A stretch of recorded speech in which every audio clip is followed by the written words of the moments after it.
All right, so today is section 1.1 in our books. You'll need to have your textbook in the, well, ASAP. So here we go. Today we're going to talk about rates of change and limits. There's a nice picture right there of Grand Teton National Park in Wyoming. It's out near Yellowstone. Anybody ever been to Yellowstone? Did you like it? Yeah. For me, Yellowstone compared to Yosemite, no. I'll take Yosemite any day, personally. But you know what was cool was after I left Yellowstone, I went down the backside and we went to like a thermal city, Thermopolis, and it had this water park using only thermal waters. So it was warm, wasn't too hot, but it smelled like sulfur. But anyways, moving on. Let's go through this. I didn't make this, so it's not the timing of the slides won't be perfect, but it'll be pretty good. But you know what? When I left Yellowstone, let's say I drove 200 miles and it took me 4 hours. What's my speed?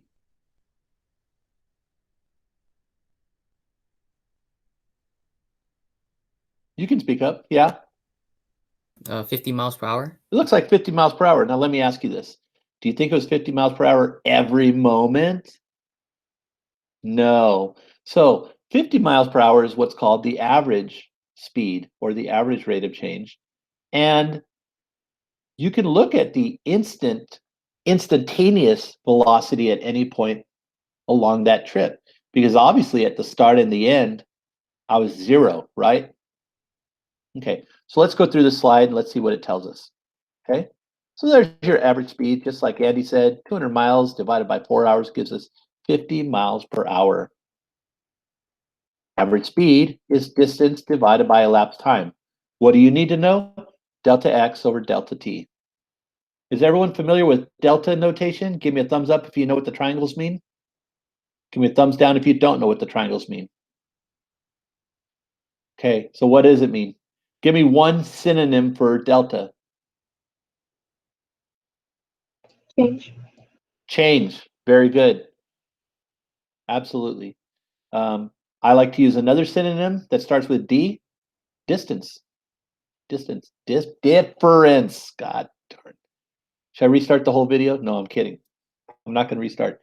Delta means difference. I looked at my screen. I saw distance and I said distance. Delta means difference. It means always you're subtracting. And that's the change, right? Change is when you subtract. So moving on. I blew that one, huh? If you look at your speedometer during this trip, it might read 65 miles per hour. This is your instantaneous speed. Okay? So we're going to kind of differentiate between the difference of average speed and instantaneous speed. Okay, let's look at another example now in Yellowstone. A rock falls from a high cliff and almost hits your car while you're driving, an average 50 miles per hour, but it doesn't. And since you didn't get hit, you actually decided to time it. And here's how the position of the rock is given. The height is 16 times the time squared. Okay. So here we go. After 2 seconds, well, the height is 64. I think it should be in reverse. It should be negative 60, whatever. Roll with it, you guys. 64 after 2 seconds. What's the average speed? Well, if it went 64 feet in 2 seconds, your average speed is 32 feet per second. That's what we just went over, right? But what's the instantaneous speed at 2 seconds?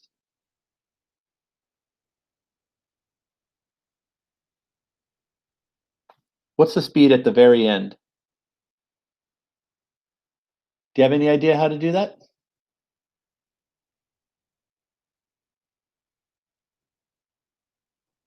Okay, so we're going to follow the slide.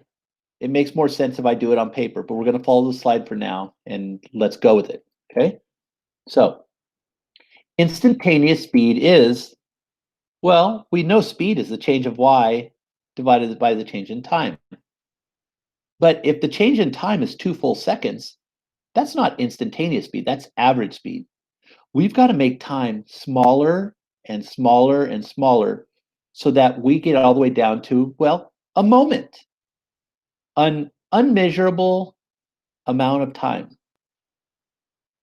So for some very small change in t, we get the instantaneous speed.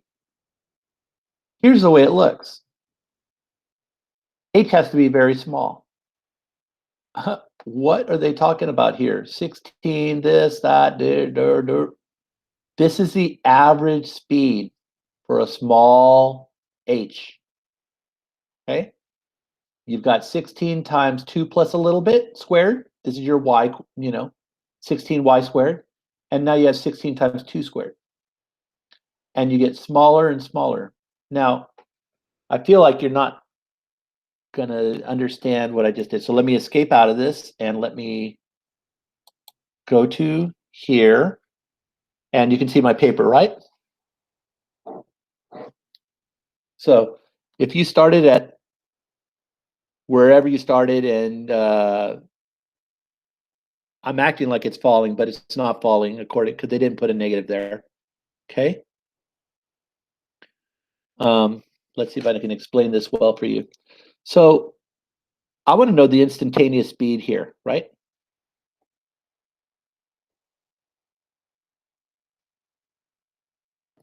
So I need a small window right here in which I'm going to find the instantaneous speed. Let's go. The time is going to be 2 plus h. So 2 plus just a little bit. I'm going to find the average speed of really close by. Here's what that means. When I found the average speed, I did the difference here. Average speed is the slope of this line. But if I get really close and I do the average speed, it's almost like a tangent line. H is the difference between here and here, like 2 plus h.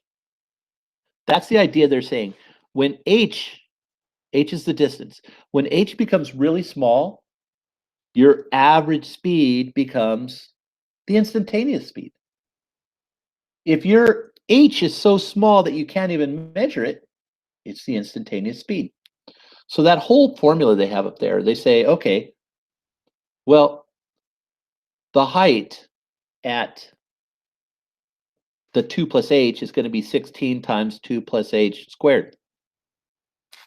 The height at 2 is going to be 16 times 2 squared. And how much time just passed? Well, h passed. That's how much time. This is your delta t, and that's your delta y. Delta means difference, right? This is the y after h seconds more. That's the y at 2 seconds. Give me a thumbs up if this makes sense to you. Yeah? Okay. If not, ask me again and we'll do even a separate example from the book, but we'll do it all on paper. So let me go back to sharing that window. And hopefully I hit the right buttons from current slide. And I'll give it a second. Okay, here we are. So let's go on. And we have this right here. Okay. Now watch what happens when you simplify this. This is called the difference quotient. You guys should have done this if you had Mr. Rea, if you had me. They're going to do it though using like numerically, like a table. Now, does everyone have their graphing calculators? You don't have to get it. Do you have one though? Okay. They're gonna this PowerPoint's gonna go through a lot of the graphing calculator stuff on here. Okay. So here's what we're gonna do. We're gonna evaluate this. This expression right here is this expression right here. You've got to become an expert at doing these expressions. And when you have a weird numerator like this, put a big parentheses around the numerator. And that's exactly what they did here. Big parentheses around the numerator and then divided by h.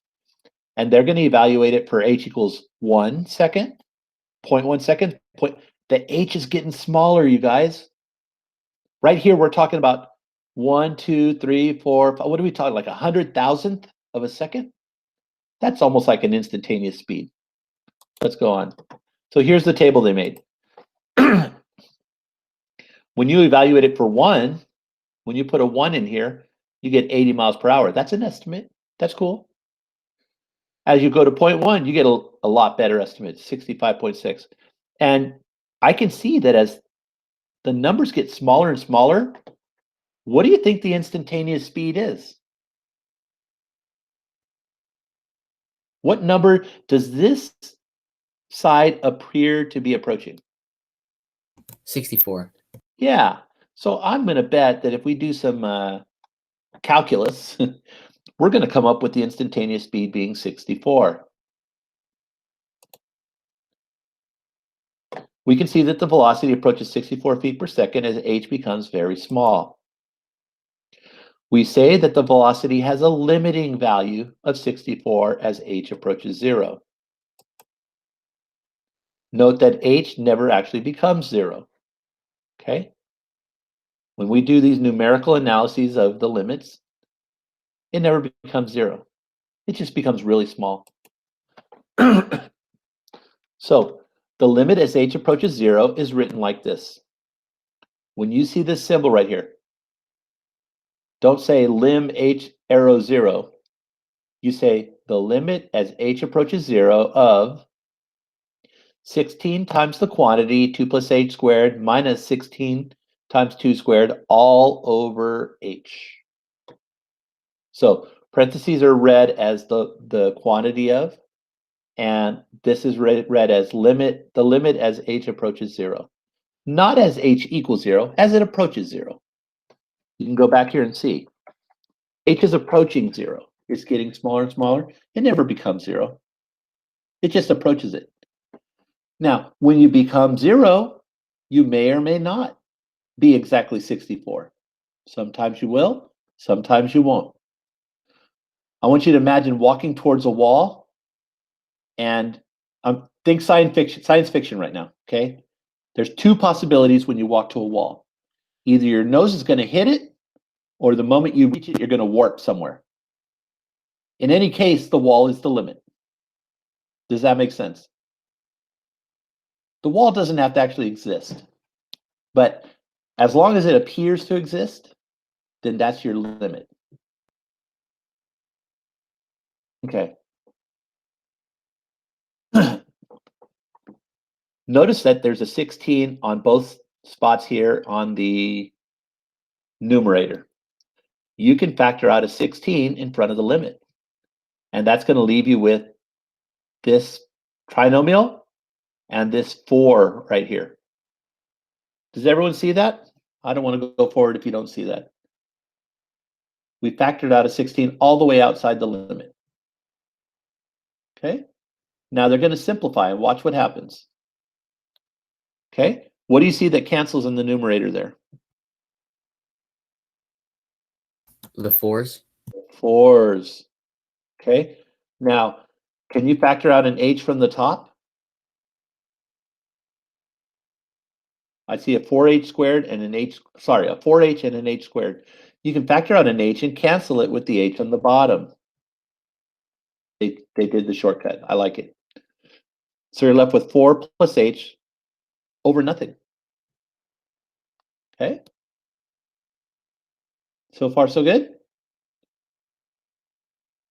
So this entire big limit at the top becomes 16 times the limit as h approaches 0 of 4 plus h.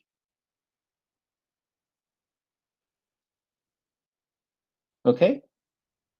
Continuing on. The h becomes 0 because it gets smaller and smaller. That's what that little symbol is that they did. When you get to the point where you can just plug in your 0, you plug it in, even though the wall may not be there. So we're going to get 16 times 4, because the limit as h approaches 0 of 4 is 4. That's going to give us 64. cheese and rice. That's how these are done. There'll be examples in the book.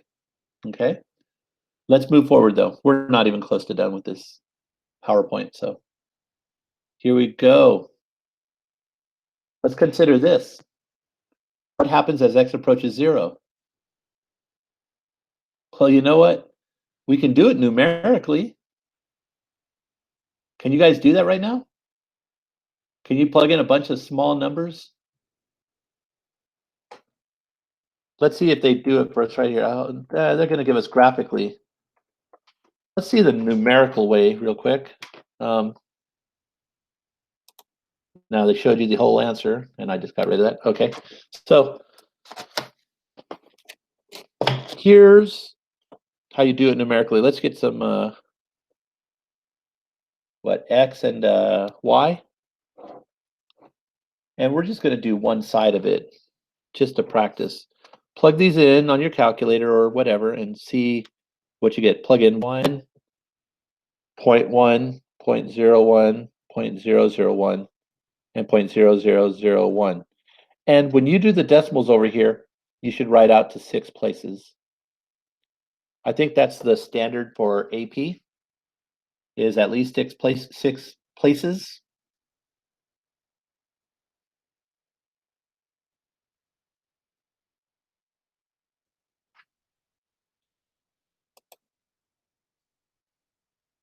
And be sure that your calculators are in radians.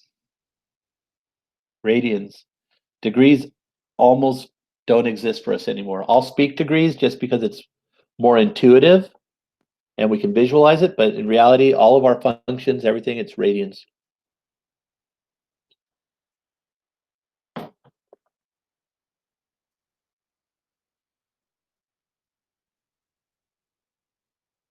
So here we're going to do, for example, what? Sine 1 over 1. And let me put my squiggly equal sign because it's not exactly equals. What do you get? Let's go around the world here. Patrick, go ahead and tell me what you get for sine 1 over 1.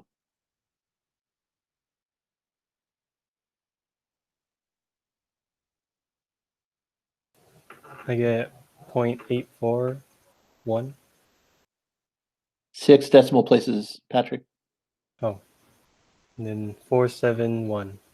471. Let's do sine 0.1 over 0.1. And who's next? Mason, what do you get? I got 0.017453, but I don't know if that's right. Okay, so you guys, one of you is probably not in radians. Check and make sure. Or make sure you also did the parentheses at the right spots.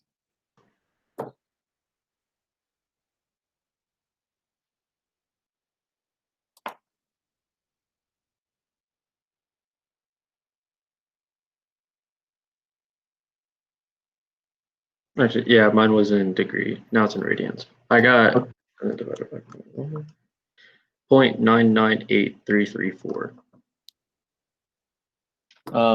I don't know if you guys do this or not. Let me show you something. Window, 1 second here. And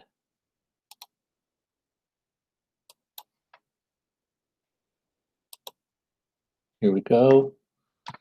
And if you're doing stuff in radians, did you know you could do your, does everyone see the address bar? Everyone sees okay where my cursor is up there?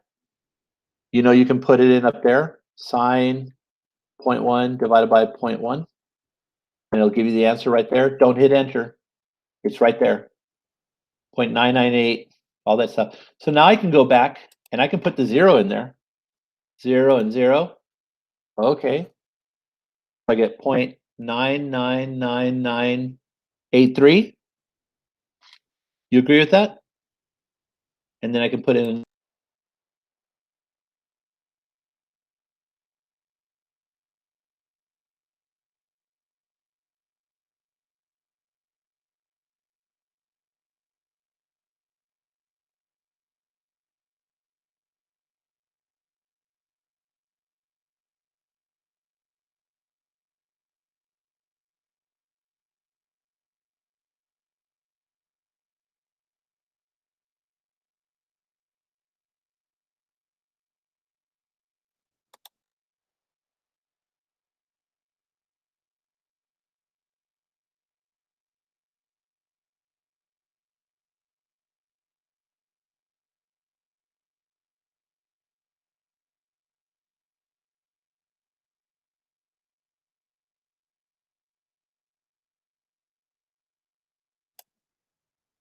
Okay, can you hear me now? And you can see that now. Everyone's good? Okay, so I was showing you, but then I hit enter. Be careful not to hit enter. That messes everything up, like I just did. So here it comes again. So we were doing sine 0.01, all that. And then I'm at the 3 zeros, I think, mark. And it looks like a bunch of 0.9s. What do you think the limit is here? What do you think it goes to? It's getting, my decimals are getting closer and closer to what number? 1. Hey. But you know what? In order to be a true limit, you've got to be the same from both sides. Imagine in one room, you're heading towards the wall, but in another room, you're walking towards what you thought was the same wall, but it looks totally different. So we've got to check the other side. We're approaching 0. Let me unpresent. Hang on, stop sharing. So we've got to go now from -1 and -0.1 and -0.01. Okay, so why don't you just go ahead and plug this one in right now? Plug in -0.001. On the homework, you're going to have to actually do these tables. Right now, let's get to the point. What do you get when you plug this in? I'm just going to even put a minus sign in front of mine. Minus sign, minus sign. And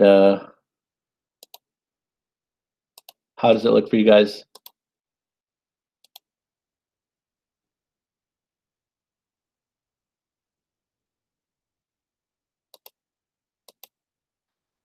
Here's mine. Yeah, I've got almost 1 again. So it looks like it approaches 1. 1 is going to be our limiting number. Okay.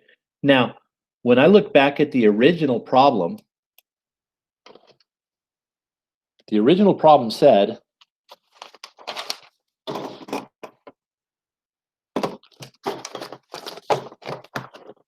y equals sine x over x. Can x equal 0? It's going to be undefined. So this is an example where that wall doesn't exist. But as you're walking towards it, it looks like it exists from both sides. But the moment you reach the wall, it's like a black hole. But you can never reach the wall because your width is only, you're a point. Do you understand how wide a point is? It has no width. Your width is one sharpest pencil has an infinite number of points on it. Does that make sense? Point has no length whatsoever. Okay. So now let's go back to the PowerPoint and let's see what they're doing. Here we go. A window, the PowerPoint, and from current slide. Okay, they're going to show us on a graph what we just did. Okay, so graphically use your TI. And do you guys know how to put these equations into your TI? Do you guys want to try it? You can try it right now if you want to. Make the window go from -2 pi to 2 pi, 6.28, -6.28. And the x scale is going to be pi over 2, which is 1.570, all that stuff. You see the y min, the y max, the y scale, the x resolution. I think that's what that stands for, x res.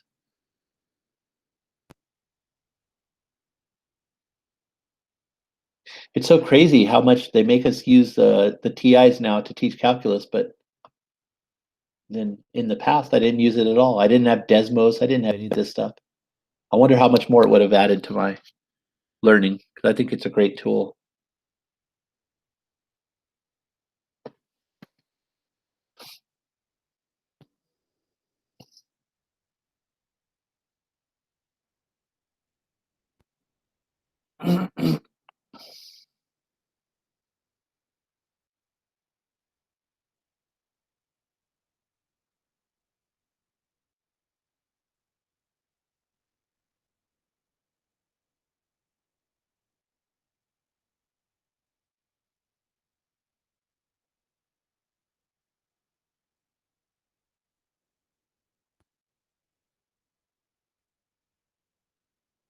And you all have that app on your phones that acts like the TI, right? What's it called again?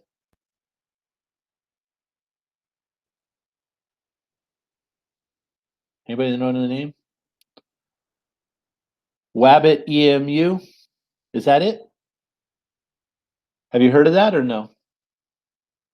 Okay, I'll send that out. It's an app, and if you, well, after you install it, you click on it, you can put which model of TI you have, and it'll imitate it. It has the same keyboard, and it works exactly like your TI. Same screens and everything. Okay, moving forward. Can I go forward yet? Tell me to pause if not. Okay, so hit graph and let's see what it looks like. Everyone hit the graph button on your calculators. And here it goes. Ooh. Oh. Well, why is this cool? Well, when I look right here at 0, it looks like it goes to 1. Even though algebraically I know it can't be. But when I look at the graph, I can see that the limit or the wall, like we were saying, is 1. And it goes to 1 from both sides, from the right side and from the left side. Okay? You have to be going to the same wall, otherwise you don't have a true limit. Okay? Any questions on this? Okay. So, looks like y equals 1. Numerically, you can do a table. I don't want you to do the table right now. We kind of did it manually. Okay. When you watch the video, you can go back and see how to set up the table. You can see use table set, table. It's going to make the values go, and you can scroll down to see more values. It appears that the limit of sine of x over x as x approaches 0 is 1. It appears. And those are key words. Until you actually prove it, it just appears. When you look at a graph or you look at a table of numbers, it appears that it approaches 1 as x approaches 0. Limit notation. This is what we talked about earlier. Okay. This is the limit of f of x as x approaches c, and it equals L. The limit of f of x as x approaches c is L.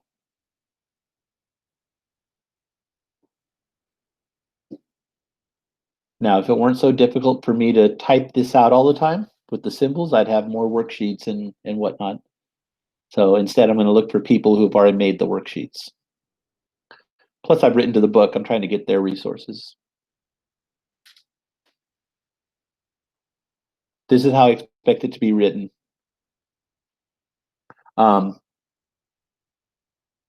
Normally, we put the as part before the of. The limit as x approaches c of f of x is L. Continue. Okay, so how would you read this? Let's have someone read it for me. We have Leandra.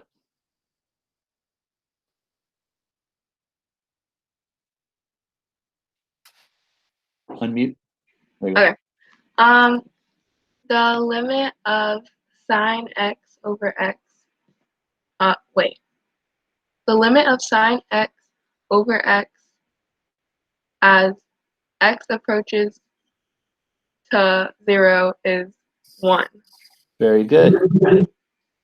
Okay, and the other way to read it is, like I said, the limit as x approaches 0 of sine x over x equals 1. You can even see in the English on that sentence, you can transpose your prepositional phrases. So, as x approaches c of f of x. Those are two prepositional phrases. You could put them in either order and you'll have the same result. So, the limit of a function refers to the value that the function approaches, not the actual value, if any. What does that mean? That means the limit of a function refers to the wall, whether that wall actually exists or not. It looks like the limit is where you are approaching, not the actual value once you reach there. Okay? So we're talking about when h is very small, when the distance is very small. So take a look at this.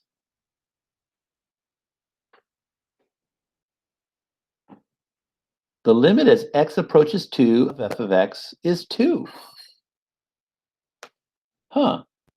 So look here, as we go from this side, we approach 2. As we go from the other side, different angle, but we still approach 2. The limit is 2.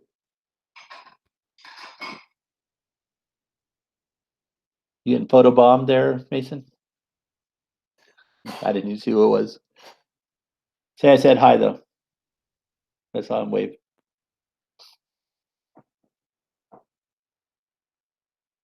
Does everyone comprehend this? The limit is 2, even though, what is f of 2? Tell me what f of 2 equals. 1. Andy said it with his hands. F of 2 actually equals 1. It's not the same value, see? Not 1. Properties of limits. You can add, subtract, divide, multiply by a constant, and divide, raise to a power. Okay? This stuff is in your textbook. Even though this PowerPoint wasn't made for our textbook, it's true for all textbooks. All the properties of limits like that are in your textbook. It's kind of like square roots. We used to have a bunch of sayings for square roots.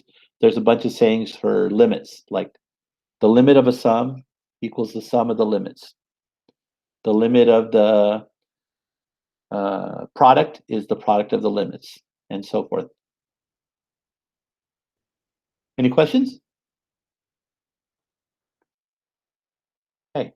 For a limit to exist, the function must approach the same value from both sides. That's what we've been talking about. I imagine being in your living room and you're approaching the wall, but if you approach the wall in the same straight line from the other side, you're approaching a whole different place. That's kind of weird, huh?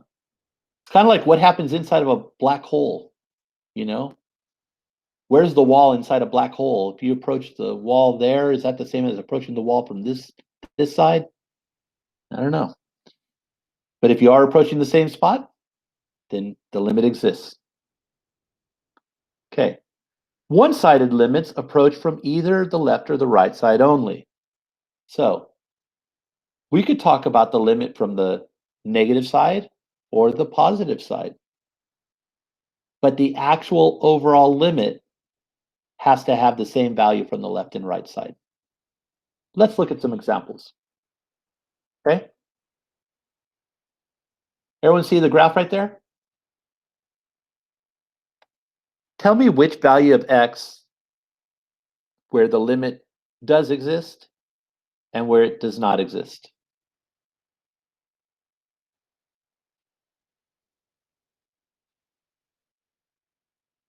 Let's just talk about two of them. Does the limit exist at x equals 2?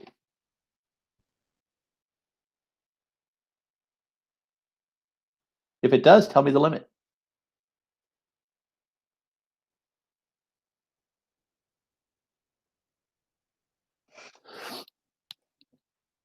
So there's something confusing going on right now, which I think I had too. Limit is a y value. The limit is the y value. It's the value of the function. Y values have to be thought of now as the output of a function. So when x approaches 2, what appears to be the y value from both sides?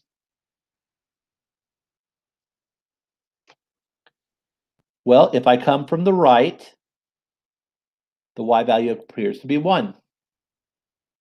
That's the limit from the right side. How about if I come from the left side? If I come from the left side, the limit appears to be 1. Therefore, the limit exists, and the limit is 1. What's the limit as x approaches 1? From the right side, it appears to be 1. From the left side, it appears to be 0. If your limits are different from the two different sides, the limit does not exist. Now let's go through what they're going to show us. At x equals 1, and you see how this negative sign is right here? That means the limit from the negative side. The limit as we approach 1 from the left side of f of x equals 0. That means the y value as we approach 1 from the left side is 0. But the right side equals 1. F of 1 itself equals 1. It's not defined on both spots, or we wouldn't have a function.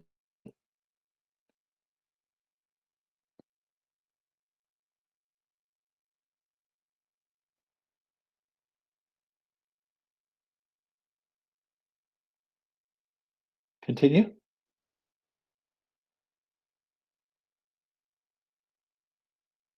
Okay. You can leave a little bit of space. It'll be on the video. Read what it says. The limit as x approaches 1 of f of x does not exist because the left and right hand limits do not match.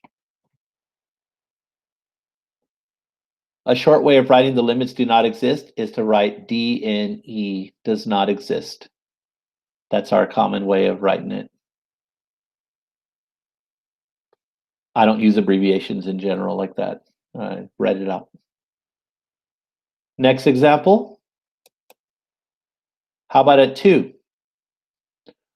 What's the limit from the left? It's 1. What's the limit from the right? It's 1. What is f of 2? What is f of 2? You tell me. Hold up the fingers. How many? What is f of 2? Yeah, 2. Okay. So does the limit exist? Yes or no? Yes. The limit exists and it's equal to 1 because the left and right hand limits match.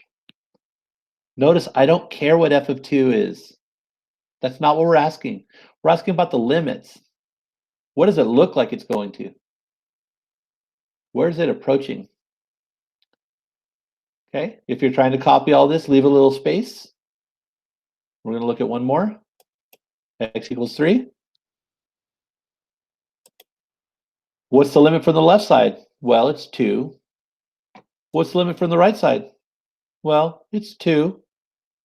And f of 3 equals 2. Does the limit exist? Yes or no? Go ahead and nod your head. Yes or no? Yeah? Celine, why does it exist? Because it's approaching the same value from both sides. Right. It has nothing to do with f of 3. Nothing to do with this last line down here. I don't care what f of 3 equals. When we're finding limits, we want to know what it's approaching. Okay. Leave some space right there if you want to write those explanations. And I'm going to continue. We have what's called the sandwich theorem. Okay. So, what? Look at all this stuff. Okay. So I want you to think of this. F of x is a function that's sandwiched between two different things. Okay. For every x, you've got it between this g of x that's going to be below it and h of x, which is above it. For all x not equal to c in some interval about c. Okay? So in other words, let's say we're looking at the sandwich theorem, but we're going to center it at 0. So I'm going to take an interval around 0, like let's say -1 to -1, +1.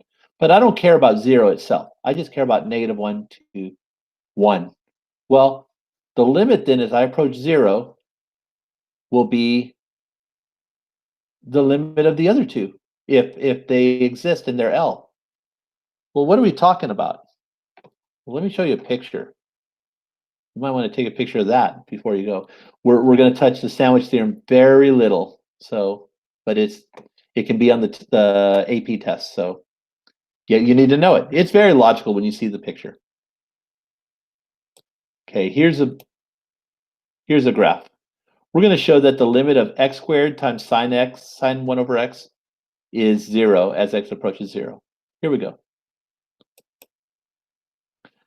The maximum value of sine is 1. So x squared times this has to be less than x squared because the maximum value is 1. Okay? If it was less than 1, like let's say 1/2, well then x squared times 1/2 would be less than x squared.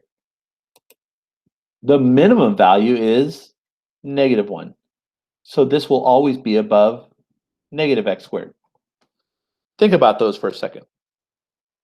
So if the minimum value is -1, if I were to go times -1/2, we're going to be bigger than -x squared. X squared would be at the bottom. And I know right now you're going, because I would be too. Let's see the picture and see what they're talking about. All set? So down here, they're showing that this function is sandwiched between -x squared and x squared. What's the limit as x approaches 0 of this one? Well, I could plug in 0 and I get 0. What's the limit as x approaches 0 of x squared? Well, it's also 0. So what's in between should be also 0. And here's the graph. Ready? Drum roll.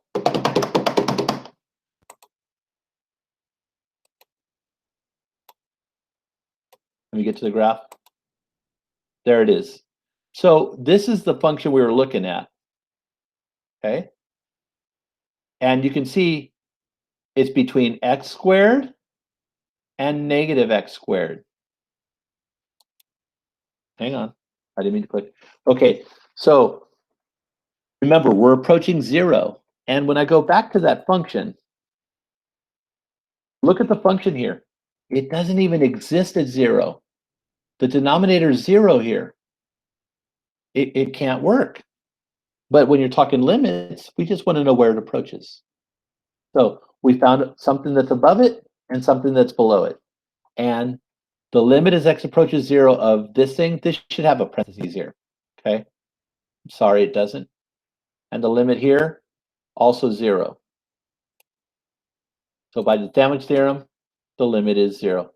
Now here's everything they put in. Here's the 3 graphs on the TI. Here's the window they used. You don't need the window. But you can see the 3 graphs, x squared, -x squared, and x squared sine 1 over x. And then it looks like this. Okay. Let me go ahead and pause this recording. And then we can do some examples. Okay, now it doesn't want to let me stop the recording.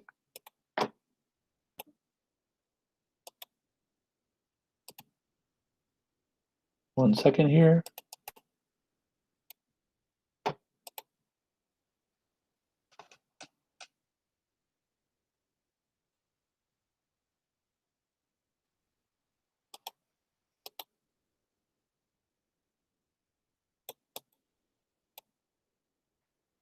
Okay, I'm going to do a quick refresh to see if I can turn it off.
Okay, everyone hears me okay?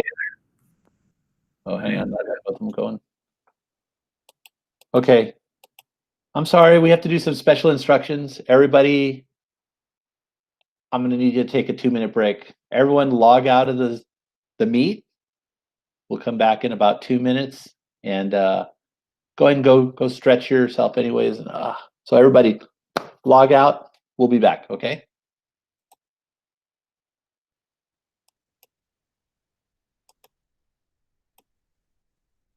Abel, I need you to log out. There we go.